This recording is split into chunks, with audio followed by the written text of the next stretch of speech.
अपने YouTube channel VNC पर आप सबका स्वागत करता हूं। And today we are going to discuss a very important topic of macroeconomics which name is national income. ये बहुत ही इंपॉर्टेंट क्वेश्चन है, चैप्टर है, ना सिर्फ 12th क्लास का बल्कि आप जब भी इकोनॉमिक्स पढ़ते हैं तो this is going to be a very important topic. तो आपको अपना पूरा अटेंशन इस चैप्टर पर देना है, जो सिर्फ एक वीडियो में कंप्लीट नहीं हो पाएगा। इसके काफी सारे पार्ट्स मुझे बनाने पड़ेंगे और आपको भी प्रॉपर अटेंशन पे करना पड़ेगा। तो now let us start with the topic nation income. मैंने देखिए बोर्ड पे एक डेफिनेशन लिखी है कि nation income is the sum total of factor incomes generated by the normal residents in an accounting year. यानी एक साल में एक देश के नॉर्मल रेजिडेंट्स के द्वारा जितनी भी फैक्टर्स इनकम को अर्न किया गया है, जब हम उसका टोटल कर देंगे ना तो हमारे पास जो वैल्यू आएगी उसको बोला जाएगा नेशनल इनकम। मैं आपको इन दोनों वर्ड्स को प्रॉपर डिफाइन कर देता हूं। वैसे तो आपको पता होगा, नहीं पता तो समझ लीजिए कि फैक्टर इनकम क्या होती है। Factor income is basically that income which is earned by the household sector and given by the producer sector। यानी एक प्रोड्यूसर ने अपने प्रोडक्ट को प्रोड्यूस करने में जितनी सर्विसेज को रेंडर किया है, जितनी फैक्टर सर्विसेज ली हैं, उनका जो पेमेंट किया जाता है ना, वो फैक्टर इनकम कहलाता है। जैसे आपको पता है कि what are the factors of production? Land, labour, capital and entrepreneur. और उन सबको उनके काम के बदले में पेमेंट मिलेगा।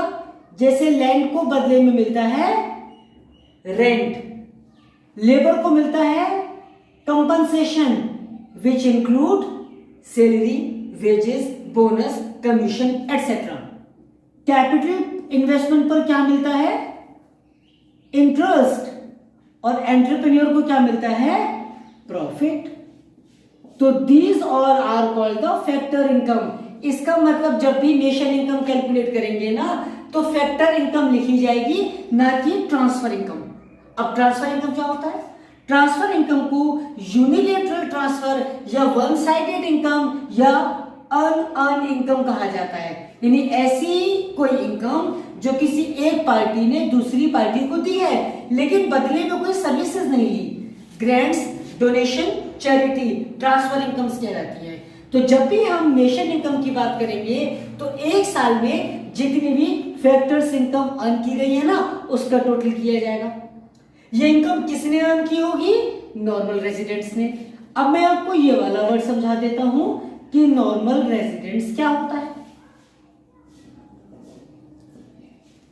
Normal residents basically is a person who fulfil to conditions. The first one, he or she is living in the economy for more than 1 year। यानी आप किसी इकोनॉमी में एक साल से ज्यादा रह रहे हैं, एक साल से ज्यादा समय तक रह रहे हैं। डजंट मैटर कि आप उस कंट्री के सिटीजन हैं या नहीं।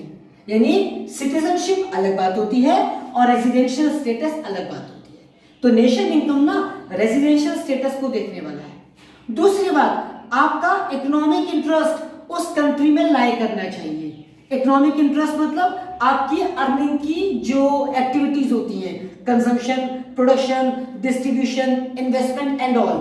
तो एक ऐसा व्यक्ति जो किसी इकोनॉमी में एक साल से ज्यादा समय तक रह रहा है और अपनी इकोनॉमिक एक्टिविटीज को वहां पर कर रहा है, उसको नॉर्मल रेजिडेंट कहा जाएगा। बेसिकली जब हम इसको डिस्कस करते हैं ना तो इकोनॉमिक टेरिटरी बोला जाता है, ना कि पॉलिटिकल टेरिटरी। क्योंकि कॉमन लैंग्वेज में तो पॉलिटिकल टेरिटरी का मतलब हो गया ज्योग्राफिकल लोकेशन, लेकिन when we discuss about the economic activity या इकोनॉमिक टेरिटरी तो ऐसे इनकम्स भी शामिल की जाएंगी जो भारत से बाहर कमाई जा रही है। लाइक अगर कोई इंडियन विदेश में जाके जॉब कर रहा है, 5-6 महीने बाद वापस आ जाता है, तो वो इनकम भी नॉर्मल रेजिडेंट की इनकम कहलाएगी। और समझो, अगर यूएनओ या WHO या किसी ऐसी बड़ी संस्था का कोई ऑफिस इंडिया में है तो वो नॉर्मल रेजिडेंट नहीं कहलाएगा। अगर इंडिया की कोई फ्लाइट सिंगापुर या जापान जा रही है तो वो नॉर्मल रेजिडेंट ऑफ इंडिया कहलाएगी, वो इनकम इंडिया की कहलाएगी। क्योंकि आपका ओरिजिन इंपॉर्टेंट होता है, ना कि आप किस कंट्री में कमा रहे हैं वो इंपॉर्टेंट होता है। ठीक है, तो यहां पर आपको वो इनकम शामिल करनी है जो भारत के नॉर्मल रेजिडेंट्स के द्वारा फैक्टर इनकम के तौर पर एक साल में कमाई गई है। आइए बात समझ में।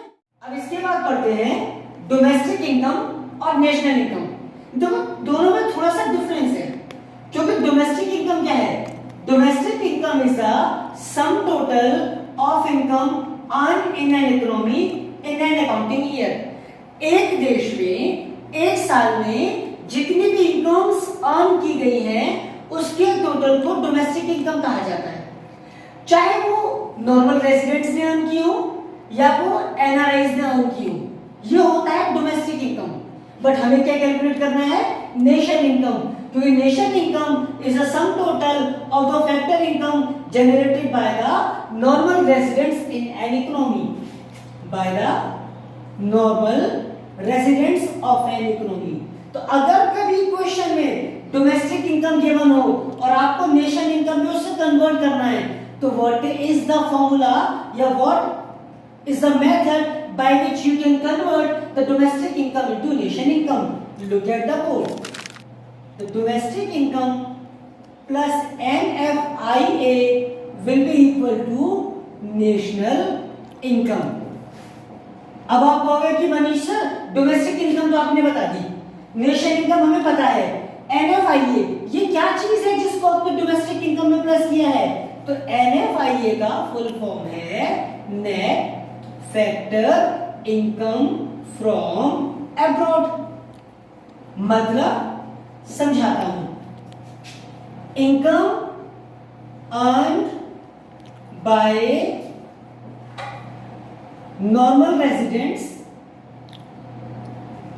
From rest of the world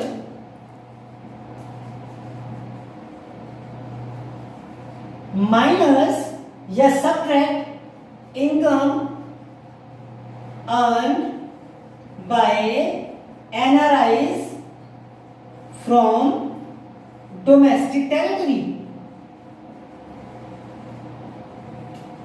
यानी कि जो पैसा नॉर्मल रेजिडेंट्स ऑफ इंडिया ने विदेशों से कमाया उसको आपने प्लस किया और माइनस कर दी वो इनकम जो एनआरआईज इंडिया से कमा कर ले गए। यानी जो पैसा भारत में आया माइनस कर दीजिए जो पैसा भारत से गया, तो जो डिफरेंस बचेगा ना उस डिफरेंस को बोलेंगे net factor income from abroad. और जब इसको हम प्लस कर देते हैं डोमेस्टिक इनकम में, then we get the national income. ठीक है, अभी इसके नेक्स्ट वाली वीडियो में हम पढ़ेंगे aggregates related to the nation income. But आज की वीडियो में इतना ही टॉपिक काफी है। पहले आप इसे पढ़िए, फिर मैं वेरी सून अपलोड करूंगा अनदर वीडियो। तब तक के लिए bye, God bless you, all the best. और प्लीज लाइक कीजिएगा, कमेंट कीजिएगा, सब्सक्राइब कीजिएगा और फ्रेंड्स को शेयर करना मत